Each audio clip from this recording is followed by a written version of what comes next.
Hi நண்பா, இந்த ஒரு வீடியோவில் தி கோட் திரைப்படம் 11வது நாளில் உலகம் முழுவதும் எவ்வளோ கலெக்ஷன் இருக்குது அப்படின்றது தான் இந்த ஒரு வீடியோவில் நம்ம டீட்டெயில் வந்து பார்க்க போகிறோம். அதுக்கு முன்னாடி தமிழகத்தில் இதுவரையும் 209 கோடி வரை கலெக்ஷன் இருக்குது. அதே போல் கேரளாவில் 13 கோடியே 25 லட்சம் வரை கலெக்ஷன் இருக்குது.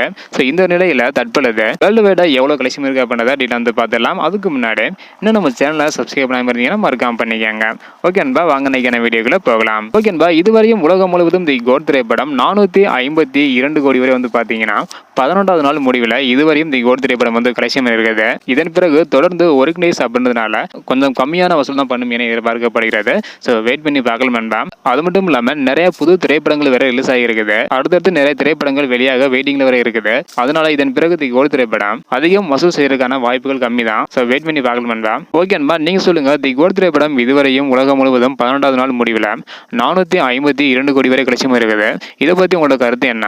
தி கோட் திரைப்படத்துக்கு 10க்கு நீங்க எவ்வளவு ரேட்டிங் கொடுப்பீங்க அப்படின்றத மறக்காம கமெண்ட் பண்ணுங்க.